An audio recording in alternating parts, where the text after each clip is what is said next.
Allô! Aujourd'hui, toujours dans le cadre du projet Quelle pastille lirez-vous, je vous présente 3 ouvrages littéraires auxquels j'attribue la pastille décor et 2 différents attraits, soit historique et réaliste, et actuel et moderne. On commence avec Bercé le loup, un de mes romans coup de cœur écrit par Rachel Leclerc et publié chez Leméac en 2016. C'est l'histoire de Louis Sinot et de sa famille. C'est l'histoire de la maison de style scandinave qu'il s'est bâtie sur une falaise qui s'avance entre le Cap Bonamy et le Cap Gaspé, en territoire de Forillon. Une maison qu'on brûlera debout, puisqu'elle est trop moderne pour faire partie du patrimoine du futur parc. C'est l'histoire de résidents qu'on expulse pour que le gouvernement fédéral puisse créer un parc sur un territoire que des centaines de Gaspésiens ont habité pendant plusieurs générations. Pour avoir fait des recherches sur l'auteur, je sais que Rachel Leclerc n'aime pas qu'on aborde son roman sous l'angle historique.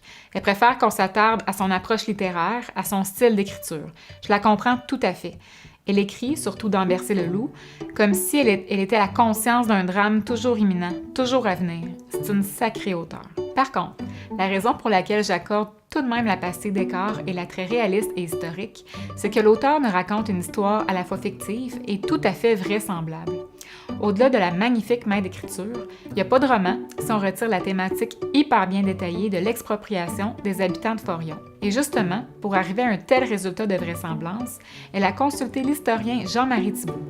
Ça ajoute à la crédibilité du décor. En toute fiction, elle a interpellé le passé qui s'est réveillé en moi à titre de lectrice parce que j'en connais une famille qui s'est fait exproprier. Et donc l'urgence dans laquelle s'est déroulée l'expropriation, les citoyens lésés à bien des niveaux, c'est à la fois la prémisse du roman et la cruelle vérité.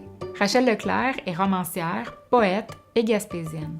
Bercé le loup est son 6e roman, pour lequel elle a été finaliste au prix France-Québec en 2017 et également finaliste au prix du Calque œuvre de l'année en Gaspésie en 2018.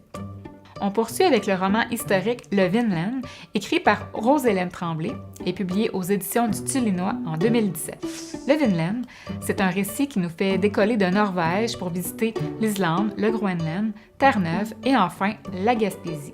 Ceux qui s'intéressent aux Vikings savent qu'ils ont beaucoup voyagé, de par le monde.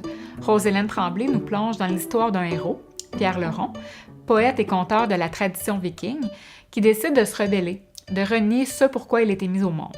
La seule façon d'y arriver, c'est de quitter son pays, son peuple. Direction le Vinland. C'est assez flou, qu'est-ce que le Vinland? Est-ce Terre-Neuve, l'Amérique en général? On comprend qu'il s'agit de terres inconnues. Ça a été quand même facile et logique d'accoler la pastille décor et l'attrait historique et réaliste au roman de Rose-Hélène, parce que tout d'abord, le roman se révèle lui-même comme étant historique, et puis l'auteur s'assoit sur des bases solides pour que ses intrigues et ses personnages soient vraisemblables. Je me souviens d'une entrevue qu'elle avait accordée juste avant son lancement, et elle disait justement à ce propos qu'elle avait lu beaucoup d'ouvrages se rapportant au monde viking. Elle a aussi visionné des films, puis elle a cherché à intégrer des personnages qui ont existé dans les sagas des Vikings écrites dans les années 1200. Donc l'auteur s'est adonné à un travail de recherche des plus respectables. J'aurais aussi pu lui accoler l'attrait exotique et des paysans, car il faut connaître le sujet et la culture de ce peuple pour comprendre l'étendue du vocabulaire et certains repères. Rose-Hélène Tremblay habite la baie des Chaleurs. Elle a étudié en philo, en art, travaillé en éducation et en agriculture. On dit de sa démarche artistique qu'elle est sans doute une forme d'archéologie de la mémoire vivante et collective. Vous la connaissez certainement pour son ouvrage Les Trois Sœurs. On finit ça en beauté pour la pastille décor et l'attrait actuel et moderne avec nul autre que Charlot Tempo. C'est un album jeunesse pour les 3 ans et plus, écrit par Émilie Deveau, néo-gaspésienne, et illustré par Mylène Henry, gaspésienne d'origine. C'est publié chez Bayard Canada en 2016. Je vais répéter ce que j'ai dit pour le Vinland. L'histoire s'est bien assise dans un décor précis. Ici, il s'agit du secteur du Rocher-Percé et de l'île Bonaventure.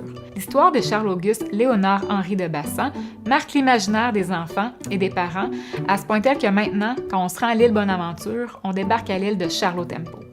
Les médias ont aussi couvert cette sortie d'album jeunesse en mentionnant « La Gaspésie brille avec Charlot Tempo ». Pas de doute, quand on ouvre le livre de Charlot, on est tout de suite catapulté à Percé.